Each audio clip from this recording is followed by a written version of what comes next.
Hello and welcome to today's conference entitled The Law of the Pendulum. Today we will be studying what is this law about and how we can transcend it to reach the truth. What we see here is a pendulum. It is interesting to have a wall clock at home, not only to know the hours but also to reflect a little. Without the pendulum, this we see right here moving from side to side, the clock does not work. The movement of the pendulum is profoundly significant. In ancient times, the dogma of evolution did not exist. So the sages understood that historical processes always unfold in accordance with the law of the pendulum.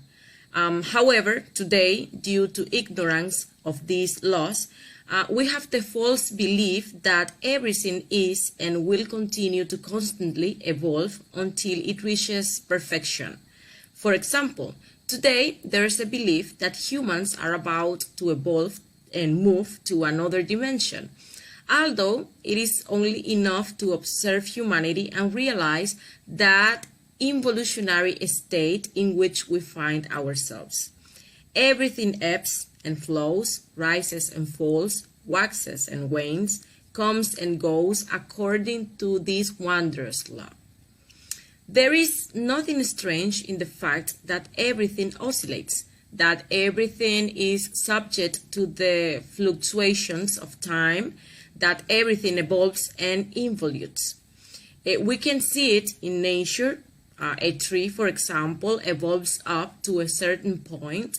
When it reaches its maximum point, its decline begins.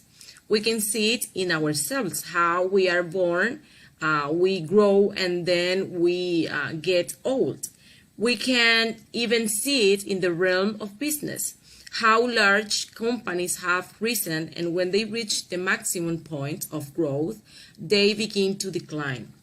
We can see it in powerful empires such as in Egypt or Rome that rise and then fall, giving rise to another empire or world potency. We are even observing this happening today.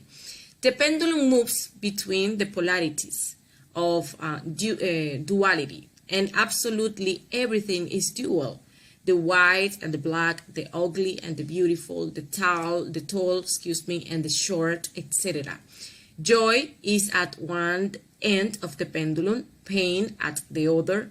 All our emotions, thoughts, longings, desires oscillate according to the law of the pendulum.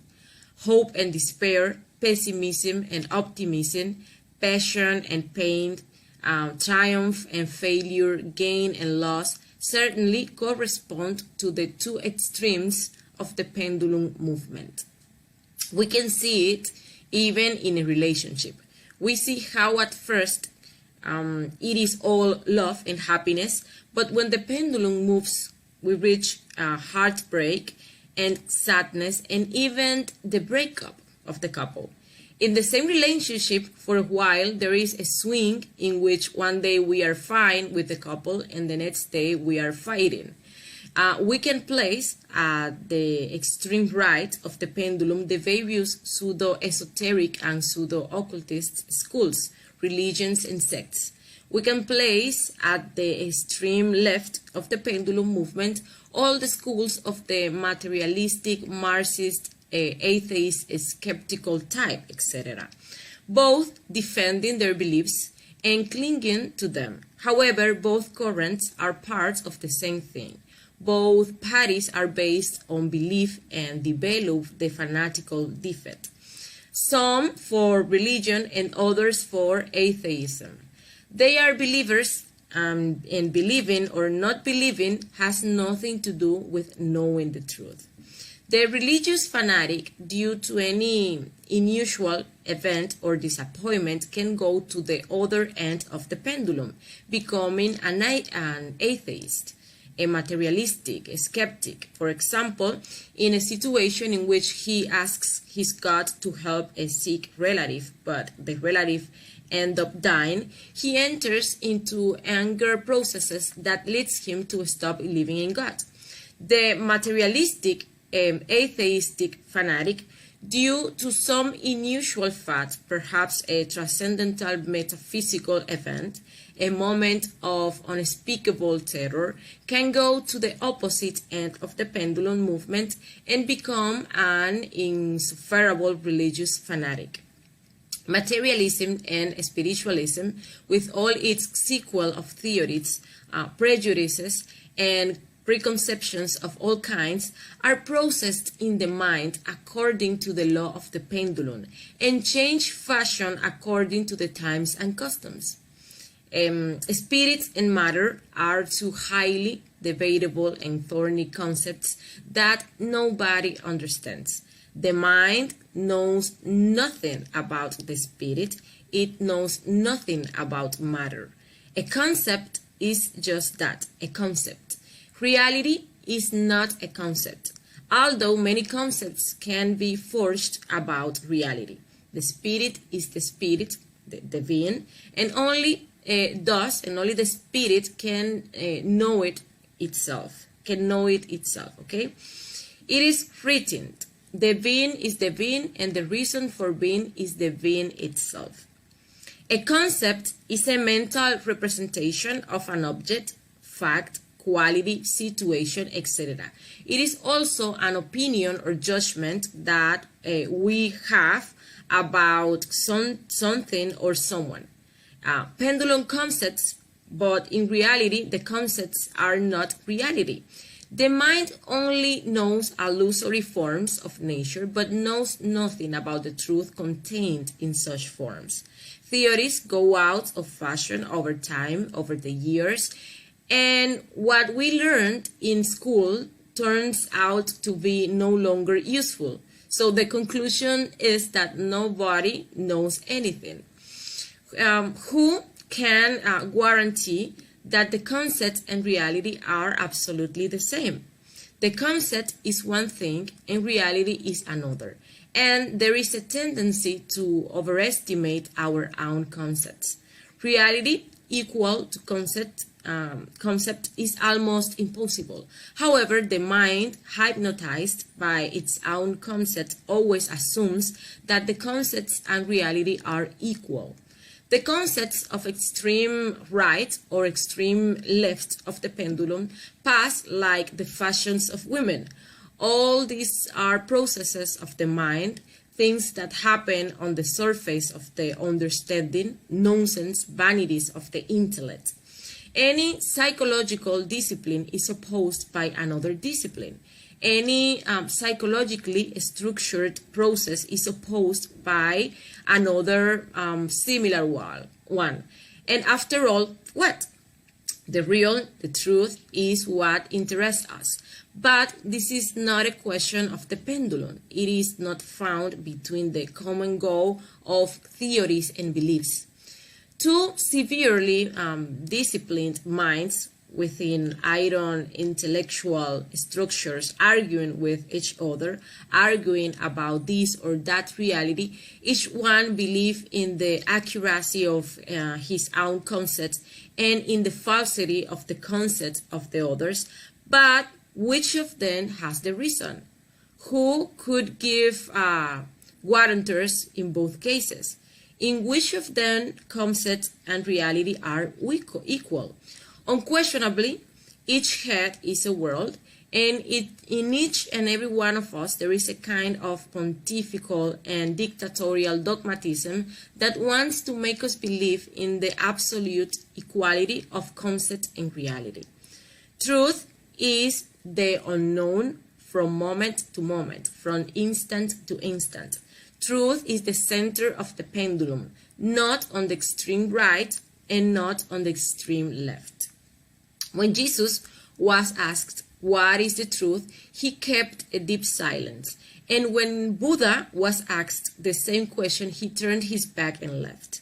The truth is not a matter of opinions, nor of theories, nor of extreme right or extreme left prejudices. The concept that the mind can form about the truth is never the truth.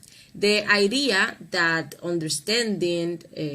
the understanding of our of our mind has about the truth is never the truth. The opinion we have about the truth, no matter how respectable it may be, is by no means the truth. Neither the spirituality's currents nor their materialistic opponents can ever lead us to the truth. Truth is something that must be experienced directly, as when one sticks his finger in fire and gets burned, or as when one swallows water and drowns. The center of the pendulum is within ourselves, and it is there where we must discover and directly experience the real, the truth. We need to self-explore ourselves directly, to self-discover ourselves and get deeply to know ourselves. The experience of the truth only comes when we have eliminated the undesirable elements that together constitute the myself, the ego. Only by eliminating the error comes the truth. Only by disintegrating the I myself, my errors, my prejudices and fears, my passions and desires, beliefs and fornications, intellectual lockdowns and self-sufficiencies of all kinds, does the experience of the real come to us. The truth has nothing to do with what has been said or not said. With what has been written or not written. It only comes to us when the myself, the I myself, the ego has died. The mind cannot search for the truth because it does not know it. The mind cannot recognize the truth because it has never known it. The truth comes to us spontaneously when we have eliminated all the undesirable elements that constitute the myself, the I myself. I repeat it again. As long as the consciousness continues bottled up within the ego, it will not be able to experience that which is the real, that which is beyond the body, the affections and the mind, that which is the real truth. When the myself is reduced to dust, the consciousness is freed to awaken definitively and directly experience the truth. With just reason, the great Kabir, Jesus, said, "Know the truth and it will set you free." What good is it to a man to know 50,000 theories if he has never experienced the truth? The intellectual system of any man is very respectable, but any system is opposed to another, and neither one nor the other is the truth. It is better to self-explore ourselves in order to know ourselves and one day come to experience directly what is real, what is the truth. As soon as the mind, through the senses, observes this or that phenomenon, it rushes to label it with this or that scientific term, which unquestionably only serves as a patch to cover its own ignorance. The mind does not really know how to be receptive to the new, but it knows how to invent very complicated terms with which it tries to qualify in a self-deceptive way what it certainly does not know. The mind not only ignores, but also ignores that it ignores. The modern mind is terribly superficial. It has specialized in inventing extremely difficult terms to cover up its ignorance. There are two kinds of science. The first is nothing more than the rotten place of subjective theories that abound out there. The second is the pure science of the great enlightenment, which is the objective science of the being.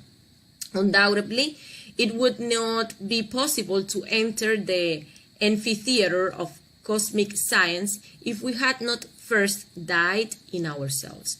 We need to disintegrate all those undesirable elements that we carry within us and that as a whole constitute in themselves the I of psychology, okay? The ego, better to say. As long as the superlative consciousness of the being continues to be bottled up within myself, within the ego, between my own concepts and subjective theories, it is absolutely impossible to directly know the crude reality of natural phenomena in themselves. Consciousness knows what it directly experiences for itself, the crude realism of life beyond the body, the affections, and the mind. We must know what the critical point is and how we can position ourselves at that critical point. Each rise is followed by a drop of equal magnitude, as we can see in the image. The critical point would be that line in the middle. And being in that middle line, we can contemplate and comprehend the two extremes so that we can transcend them. Being at that critical point is achieved through self-observation. It is being in the here and now, in the present moment, since only from there we will be able to perceive this pendular movement and we can extract the wisdom of each part to reach the balance that is the truth. A perfect example would be that situation in which we have to make a decision and we don't know which one or what to choose.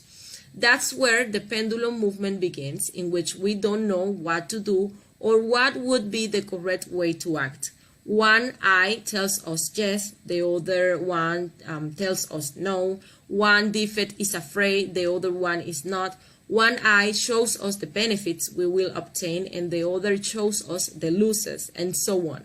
If we observe ourselves, we will be able to see the come and go of those thoughts. We will be able to eliminate the egos behind, and from there the wisdom will emerge to make the correct decision. It is a very interesting exercise to do when we are presented with those situations of doubt and indecision.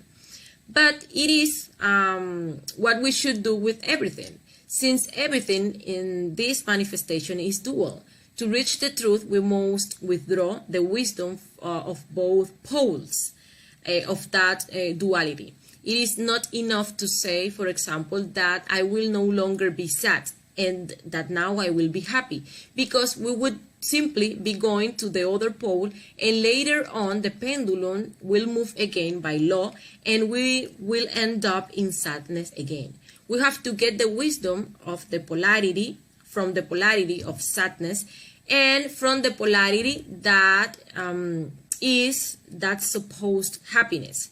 Eliminate the defects that move in each pole, and there we will reach that balanced and true state of happiness, something that comes from the consciousness. All our defects are dual, so they keep us in one extreme or the other in the pendulum. They cannot be in the center, because in the center is the consciousness. On the other hand, we have to realize that we have an internal pendulum whose center is our heart. At one extreme we find the mind, and at the other we find the sex, the instinct, or the desire. To reach true understanding, that which is given through intuition, we must avoid polarizing ourselves towards one extreme or the other, and keep us in the present moment, centered in the heart, which is, as I said before, our center, in inner silence. So, if any situation arises, we eliminate the desire and return to the heart. We eliminate the thoughts and justifications and return to the heart, to receive in the heart the wisdom of the Father that comes as intuition. This is how we keep our inner pendulum balanced, and thus we will reach the comprehension, the truth in any situation. Understanding is a faculty of the heart that allows us to reconcile opposites. So we finish with this sentence that we see here, on which we should reflect deeply. What good is it for us to have thousands of theories, hypotheses, and books bottled up in our minds if we have not experienced or corroborated any of them?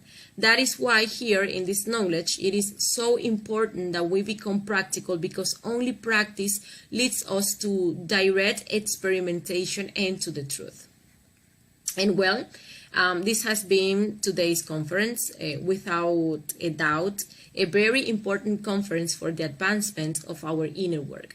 We leave you with the invitation to the next conference entitled Method to Awaken Consciousness, Two Kinds of Consciousness, Objective and Subjective, where we will learn to differentiate between these two types of consciousness and how we can release that subjective consciousness trapped by our defects and turn it into free and objective consciousness. Thank you very much and see you next time. Bye.